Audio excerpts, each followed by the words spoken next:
तर कर्तृत्वाने सिद्ध करता. अहो शेंडे गुरुजी. अरे स्नेहा बाळा.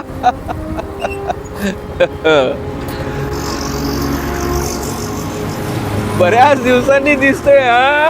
कसे आहात? नमस्कार करते हा. यशस्वी भव. कालच आले. अभिनंदन बरं का. अरे वा गुरुजी, आधीच नाही कळकळाले वाटते तुम्हाला. हो गुरुजी, झालं तरी काय, मला तरी सांगा. ही आमची स्नेहा MPSC परीक्षेत 57वा क्रमांक मिळाला हिला. हो का? अभिनंदन. धन्यवाद सर, धन्यवाद. गुरुजी, सर्व श्रेय तुम्हाला जाते. वडील तर लहानपणातच गेले, पण माझ्या शालेय वयामध्ये तुम्ही मला मार्गदर्शन केले. नेहमी माझ्या पाठीशी उभे राहिला. शिक्षक म्हणून नव्हे, तर वडील म्हणून नेहमी तुम्ही मला मदत केली आणि माझ्या पाठीशी उभे राहिला. माझ्यासारखी कित्येक मुलं आज यशस्वी होत आहेत, तेही तुमच्या मार्गदर्शनामुळे. नाहीतर आमची परिस्थिती कुठे, पुण्यात जाऊन शिक्षण घ्यायची. तुमची ओळख आणि मदत यामुळे सर्व काही शक्य झालं गुरुजी. बस बस बेटा, हे सगळं तो देव पाहत असतो आणि मला जेवढं शक्य झालं तेवढं मी केलं. दुसरं काय नाही. हा तुमचा मोठेपणा बरं का. गुरुजी, तुमच्यासारखा अख्ख्या चंद्रपूरमध्ये व्यक्ती नाही. हे तुम्ही समाजकार्य सिद्ध करता. मी सहमत आहे या वाक्याशी, तर मी सहमत आहे सर. सर गुरुजी, मी आता निघते. मला आता घाई आहे. कागदपत्रांची जुळवाजुळव करायची आहे. मॅडमला माझा नमस्कार सांगा आणि बरं. पेढे घेऊन मी उद्या नक्की येईल. येते, सर. बरं बरं, बाय बाय. आयुष, ए आयुष, ए आयुष. बापरे, एवढ्या प्रेमाने जसं काही माझ्या माणूस लागून गेलाय तो. आई झोपू दे ना ग, माझी अजून झोपच झाली ना. रात्रभर गेम खेळल्यावर काय होणार आहे अजून? झालं तुझं सोड. ए आई, तिला सांग बर, सकाळी सकाळी माझं डोकं गाऊ नको म्हणा. तू आधी चहा घे, उगाच त्याच्या मागे लागू नकोस. हो हो, चढव अजून त्याला डोक्यावर.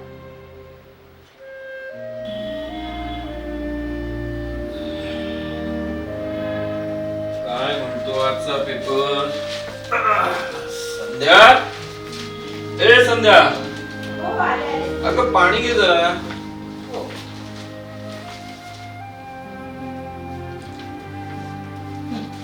पाणी घ्या, मी चहा घेते.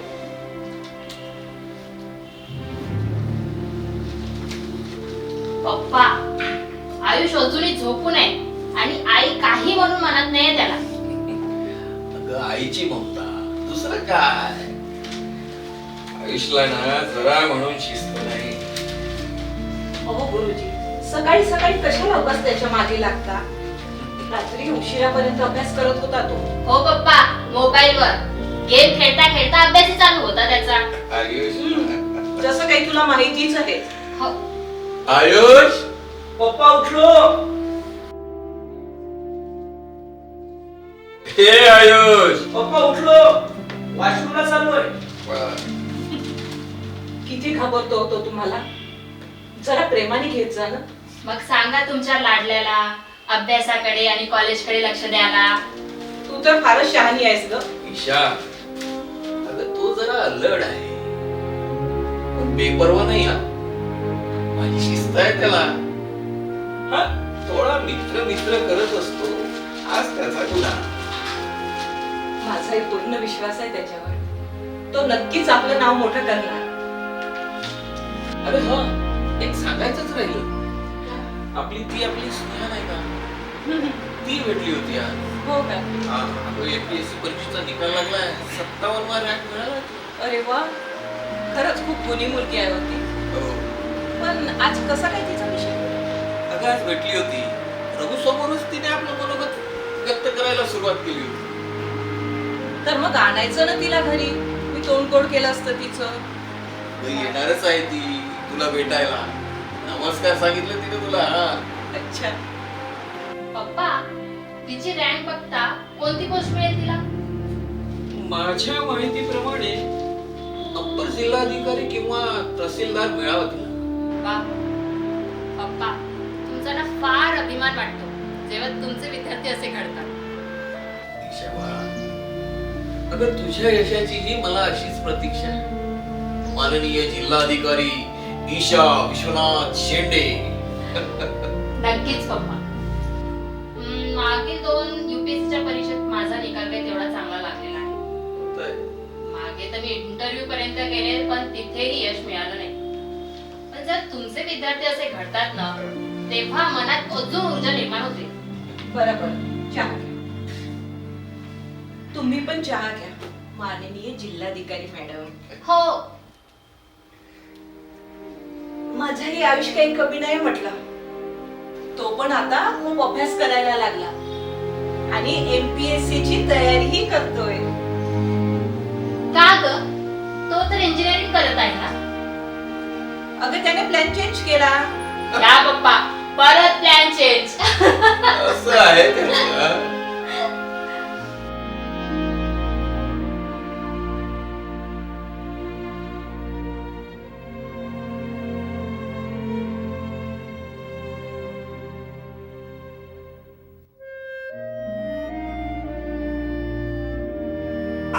मजा आली की नाही फिरायला?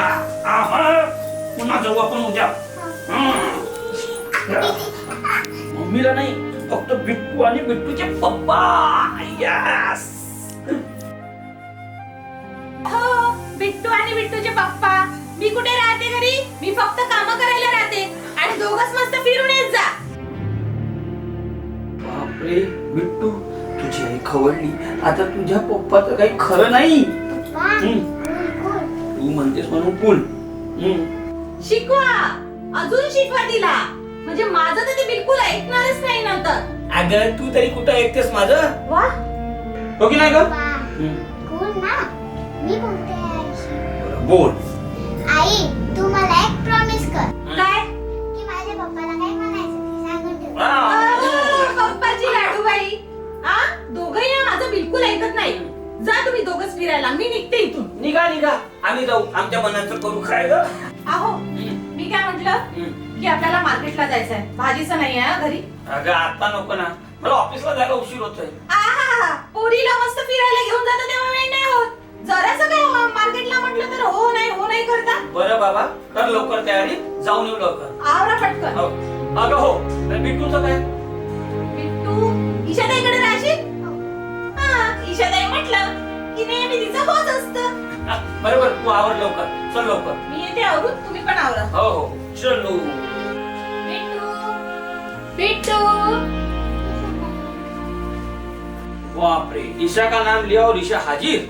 ये. कुठे गेली होती मग तू? पप्पा सोबत फिरायला, अच्छा, कशासाठी? आईस्क्रीम खायला. आईस्क्रीम खायला. आईला नाही नेलं. अरे, आईला नाही नेलं. अरे, तुम्ही दोघच गेले. अरे, मम्मीला नाही नेलं. हा, मम्मीला नाही नेलं. अगं, नेहमी हे दोघच फिरायला जातात आणि मला ठेवतात इकडे घरी काम करायला.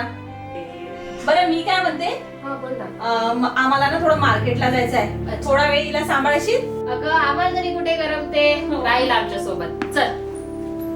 आणि हो, ईशाताईला त्रास नाही द्यायचा. हा? हो. येतो आम्ही लवकर. बाय आई. बाय. बाय बाबा. बाय बिन्नू. जा. ए आई, तू बोललीस का पप्पांसोबत? कशाबद्दल रे? अगं विसरलीस का? मला मित्रांसोबत ट्रिपला जायचं आहे. अच्छा. हो, मित्रांसोबत पार्ट्या करा, मित्रांसोबत ट्रिपला जा. यांना जसा अभ्यासच नाहीये. ए, तू जरा गप्प बसशील का? तू गप्प बस. ए, काय आहे ग तुझं उगाच मध्ये? प्लीज बोल ना ग एकदा पप्पांशी. अरे, मी पप्पांशी बोलणार होती, पण या विषयावर त्यांच्याशी बोलायला ना मला पण जरा भीतीच वाटते. अगं माझे सगळे मित्र चालले ट्रिपला, ते मला काय माहिती. तू पप्पांसोबत बोलणार आहेस म्हणजे बोलणार आहेस. बोलते मी. बरं, मी बोलली तर चालेल. ए, तू तर जरा गप्पच बस. तू तर चुपच ए, बस. राहू दे. तू मला चुप बस. बोलायचं नाही. चल. अरे, काय आहे ना? तू, अगं तू ताई आणि दादाला चिप्स आणि बिस्किट देणार का? बरं बाबा, नको देऊ. दादा, हे बघ चिप्स. ताई, हे बघ बिस्किट. ए बिट्टू, मला दे ना. नाही. अरे, दादा छान नाहीये ना? मी छान आहे. मला देशील ना? तुला नक्की देते. असं का? मला नाही देशील? बर, मी चॉकलेट घेऊन येईल तेव्हा बघू मग. मी तेव्हा देणार. हा तसे ना बिट्टू खाऊ संपेपर्यंत सोबत असते, नंतर तर निघून जाते. अरे लहान आहे रे ती. ए बिट्टू, मी तुझा फेवरेट केक बनवला आहे. चल देते तुला.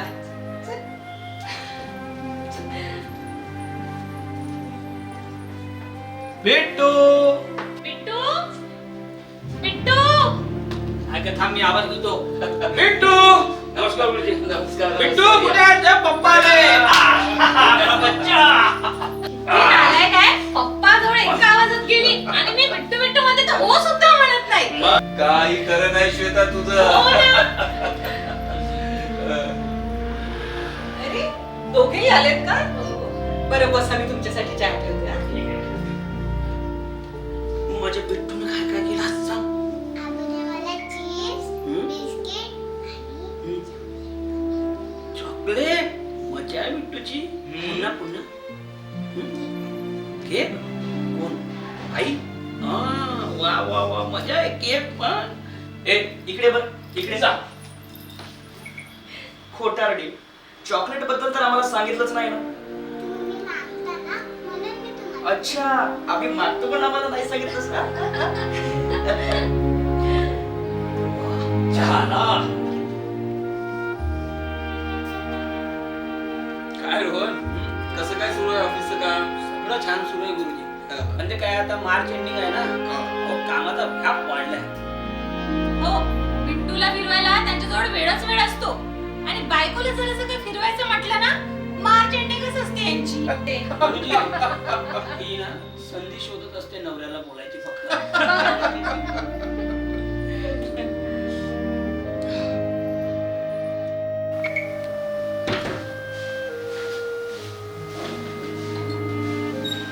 अरे, आयुष आलास तू?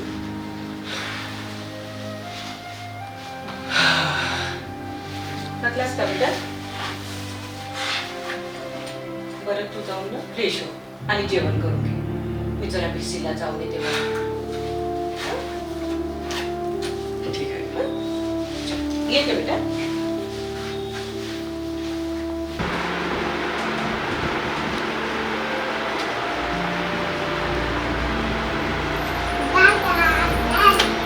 बिट्टू बिट्टू जेवण करणार का?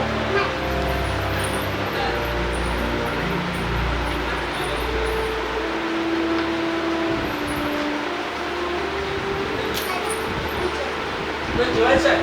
बरं, चल बस इकडे. हा. आई, आग होतंय.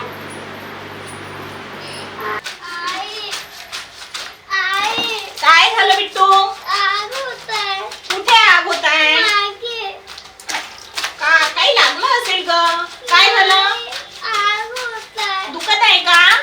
हो, कुठे आग होत आहे? इथे, कुठे? इथे मागे, मागे? इथे. कुठे गेली होती तू? दादा, दादाकडे? तू चल माझ्यासोबत.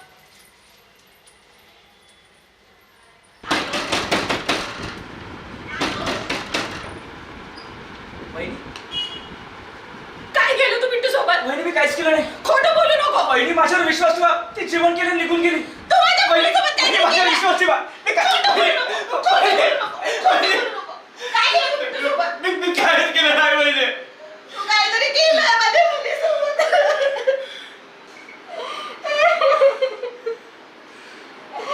माझ्या मुलीचं आयुष्य खराब केलं तू. बिट्टू. सांग काय झालं? या नराधमाने माझ्या मुलीचं आयुष्य बरबाद केलं. काय झालं ताई, काय झालं? या मुलाने माझ्या मुलीचं आयुष्य बरबाद केलं नाही. फोन लावा. दादा तुमचा फोन द्या बरं. हे घ्या, लावा. हॅलो. हरामखोर! हरामखोर!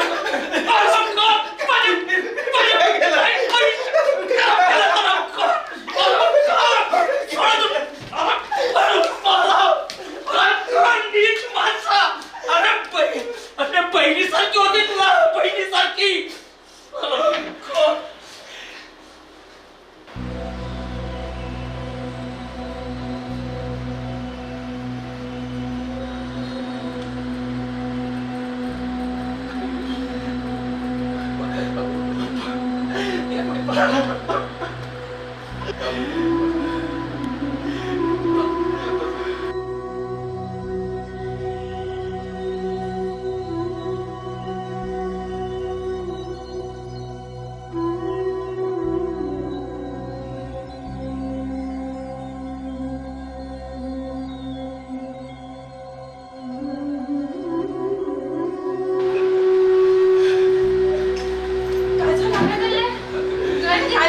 काय झालं बेटा?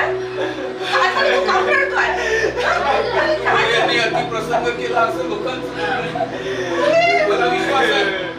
आई, काय करणार नाही. बरं सांग आई.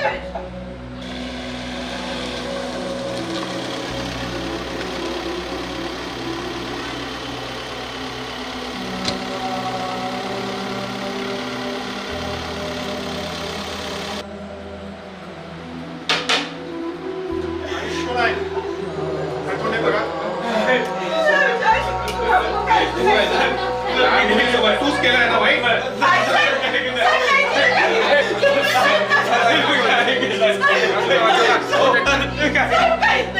माझं ऐकून तर घ्या. माझं आयुष्य तसं नाही हो. गुरुजी, प्रथम दर्शनी तुमच्या आई दोषी आढळून येत आहे. त्याला ताब्यात घ्यावंच लागेल. लोक बाहेर चिडलेली आहेत. तुम्हाला जे काही बोलायचं असेल ते पुरुषांना आहे. साहेब ऐकून तर घ्या प्लीज. तुम्हाला सांगितलं नाही का जे काय बोलायचं पुरुषांना या. साहेब प्लीज. नमस्कार मंडळी. ज्यांच्या हाताखालून नामवंत विद्यार्थी घडले, त्यांनी या देशाची युवा पिढी घडविण्याचं काम केलं. आज त्यांच्या स्वतःच्या मुलांकडून महाराष्ट्राला लाजवेल अशी एक घटना घडली. तर आज त्यांच्याकडून जाणून घेऊया की त्या या घडलेल्या प्रकारांबद्दल काय म्हणणं आहे. सर, तुमच्या मुलांकडून एक घृणास्पद कृत्य घडलेलं आहे. तुमचं या बाबतीत काय म्हणणं आहे? अजून हे सिद्ध झालेलं नाही. हो, पण पोलिसांची चार्जशीट तेच म्हणत आहे. तरी पण मला पूर्ण विश्वास आहे की माझा मुलगा असा कुठलाही निंदनीय प्रकार करणार नाही. माझे संस्कार त्याच्यावरती आहे आणि माझ्या संस्कारावर मला पूर्ण विश्वास आहे. माझ्या मुलावर मला पूर्ण विश्वास आहे की तो असला काही प्रकार करणार नाही. पण सगळीकडे तर फाशीची मागणी होत आहे. जर त्याने हे केलं असेल, असला निंदनीय प्रकार त्यांनी केला असेल, तर फाशीची शिक्षा मागणाऱ्यात सर्वात प्रथम मी असेल. बघितलं मंडळी, आज खुद्द त्यांच्या वडिलांनी फाशीची मागणी केलेली त्याचा आहे. आरोप सिद्ध झालेला नाहीये, तुम्ही त्याला आरोपी म्हणून हो, बघू नका. आरोप सिद्ध जरी झाला नसेल, पण पोलिसांनी तशी चार्जशीट दाखल केलेली आहे आणि वरून त्यांच्या वडिलांनी सुद्धा त्याची फाशीची मागणी केलेली आहे. ज्या चिमुकल्या मुलीवर अत्याचार झाला, त्या पीडित चिमुकल्या मुलीची आई खुद्द आपल्या सोबत आहे. आपण त्या माऊलीकडून जाणून घेऊया की त्यांचं काय म्हणणं आहे. मला सांगा, हा जो काय दुःखाचा डोंगर तुमच्यावर पडलेला आहे, तुमचं काय मागणं आहे? तुम्ही काय मागणी करणार शासनाला? आज जे माझ्या मुलीसोबत झालं ते कधीही कोणाच्या मुलीसोबत होऊ नये. इतकं नालायकस्पद काम त्या मुलाने केलेलं आहे. त्या मुलाला फाशी झालीच पाहिजे. नाहीतर सगळ्यांना आम्ही सांगत आहोत की आम्ही दोघेही नवरा बायको आत्महत्या करू. आपल्या नराधमाला फाशी झालीच पाहिजे. या नराधमाला फाशी झालीच पाहिजे. बघितलं मंडळी, सगळीकडून फाशीच्या मागणीचा ओघ वाढत आहे आणि जर का त्या नराधमाला फाशी झाली नाही तर त्या पीडित मुलीचे आई वडील आत्महत्या करतील असा इशारा दिलेला आहे. आपण बघणारच आहोत पुढे काय होईल, पण तोपर्यंत तुम्ही बघत राहा सत्य न्यूज.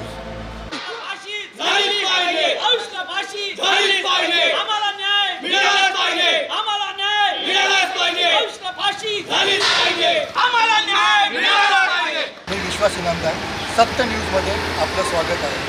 मागच्या आठवड्यात आपल्या चंद्रपूर शहरात एक निंदनीय प्रकार घडला. आयुषला पोलिसांकडून अटक तर झाली, पण स्थानिक मागणी जोर धरून लागलेली आहे, ती म्हणजे आयुषच्या फाशीची. आज त्याच्या फाशीच्या मागणीकरिता काही मंडळी इथे धरणे आंदोलन करत आहेत. तर आपण त्यांच्याकडूनच जाणून घेऊया. मी सर्वप्रथम इथे उपस्थित काही नागरिकांना प्रश्न विचारतो. ताई, नेमके तुम्ही इथे कशासाठी आलेला आहे आणि तुमची मागणी नेमकी काय?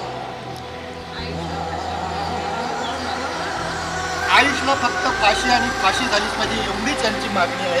आपण आणखीन काही जणांकडून जाणून घेऊया.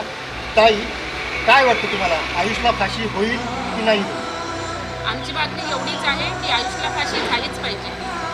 सर्वांचं एक मत आहे की आयुषला फाशीच झाली पाहिजे. आणि त्यासोबत मुलींचे, त्या पीडित चिमुकल्या मुलींचे आईवडील सुद्धा इथं बसलेले आहेत. त्या चिमुकल्या मुलीच्या वडिलांकडून आपण जाणून घेतल्या. दादा, एक वडील म्हणून तुमच्या या शासनाकडून काय अपेक्षा आहेत? तुम्हाला न्याय मिळायचा असेल तर तुम्ही कोणती अपेक्षा करा? मला एवढं वाटतं की त्या हरामखोर नरात आम्हाला फाशी झाली पाहिजे.